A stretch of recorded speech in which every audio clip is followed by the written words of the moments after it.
We talked about this the other day, induced vulnerability. The moment that you put yourself in a vulnerable position, place, or environment, two things are going to happen. Either you're going to find your way to be of help in that space, or you're going to turtle and fail. I mean, it's just that easy. So every time I've put myself in a vulnerable position, by the way, this is vulnerable now. These are vulnerable situations. But when you put yourself in a vulnerable situation, that is where you really grow. That is where you find what's really in here, the core, your values, the consistency of that. That's probably the hardest thing is, it's the consistency of doing it all the time, being that consistent person, that solid dude that people just know, oh, that dude's showing up again and again and again. But it's when you're not that consistent dude that people don't trust you anymore. They lose the faith that they had in you. That's the biggest challenge, is the consistency. I mean, we like to ride roller coasters because they're fun, but nobody likes to follow somebody that's a roller coaster. I had a partner in a business, a real estate brokerage to be clear, that when times got really, really tough, couldn't count on him for covering the costs. He would say, it's not my responsibility. If you want to keep the lights on, you pay the bills. He would shirk his responsibility. When somebody needed some help, he would just say, I'm not interested. I don't want to do that. It's when the pressure is on, when you know what you've got, when the bullets are flying, when the enemy is coming, when you have no way out, you've burned the boats, so to speak. That is when you know what you got in front of you. That's when you know you've got the right person in the foxhole with you. The vulnerable level is at its highest, whether it's in business, on the playing field, anything in life.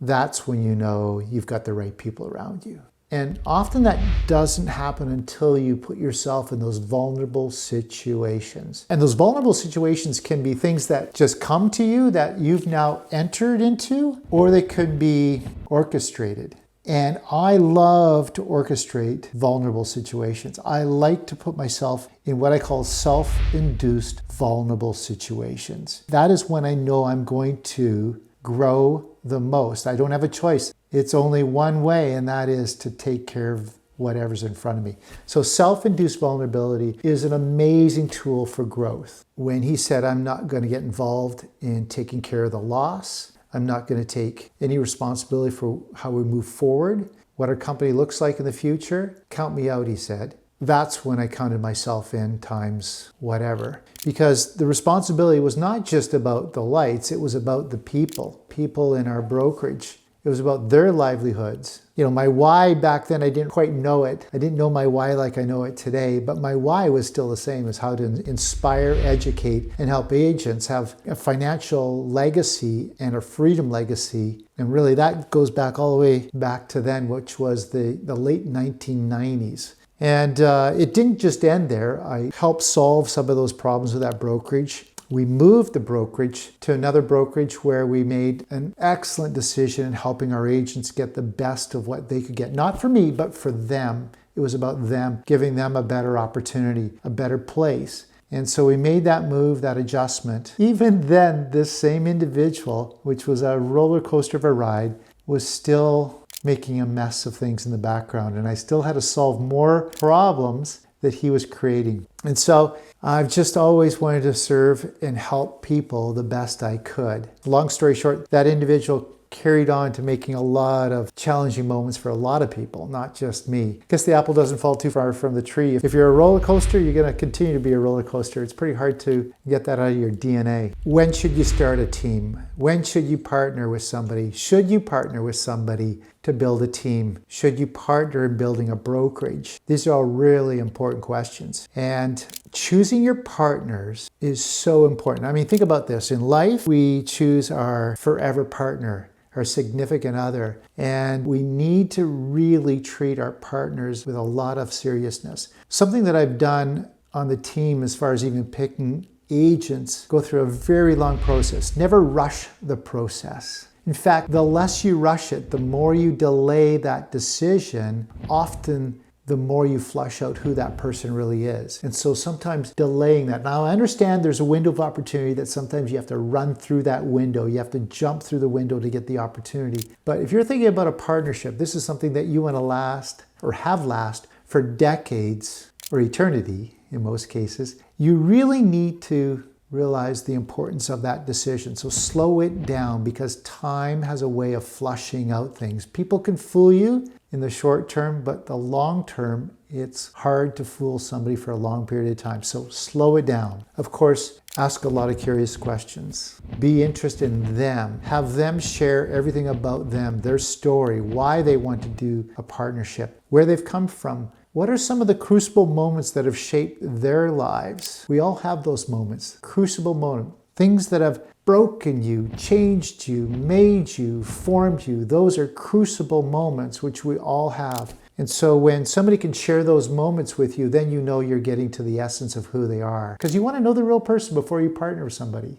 I love doing this. I call it the storytelling or the storybook. And literally, we both get out easels and ask each other the same question and then jot down the answer. So for instance, when were you born? Where were you born? Where did you go to elementary school? What were some things that changed who you are, or some memorable moments in your childhood? What was it like growing up in your home? What was your first job? Why is there a gap between high school and college? Where did you go to college? All of these are curious questions, but what we're doing is we're understanding the story of the person that is going to be our partner. And when we can understand their story and they can understand our story, then we could see if there's a fit. If there's things that are causing some alarm bells to go off in their story, then I think you should maybe pause. Another great tool, if you're hiring, is to, of course, do reference checks. But there's just not 1, 2, or 3 reference checks, but multiple layers of reference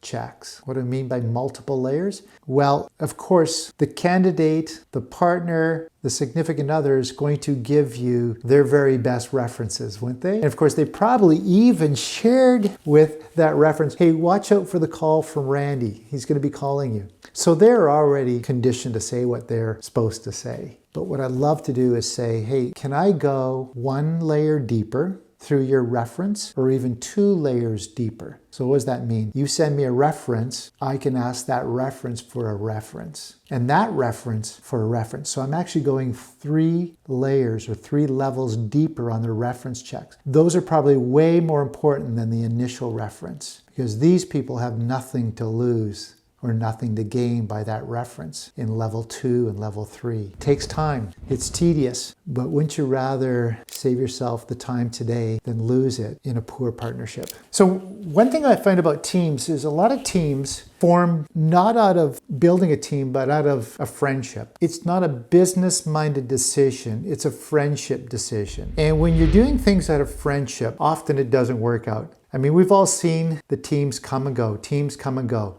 If you look at teams over the course of the history of your real estate career, many of them fail after a very short period of time, 1, 2, 3 years max in most cases. And why is that? Because they were built out of a friendship, not out of a desire to build a business model or a business team that was successful. And so often it's 2 people getting together, joining a partnership, saying, hey, why don't we share the cost? Why don't we do this together? We have so much fun together in real estate. Why don't we do this together? Which is great. I mean, it all sounds good on the surface, but then the bills start rolling in. Then the commitment level is starting to be evaluated by each individual. Then we start self-evaluating. How is this helping me? Is this the best for me? Often there is not an alignment. It was an alignment on friendship, but not an alignment on business. And so I often see teams fail because they're formed out of all the wrong reasons. The right reason is for somebody that is looking to build a business. That person needs to look in the mirror and actually evaluate themselves to see if they're really a team lead, because being a team lead is significantly different than just being a really good agent. Do you have the right makeup to be a lead? If you go through some self-evaluation, understanding who you are, profiling yourself to see if you're a team lead, then you would know if you should really be a team lead.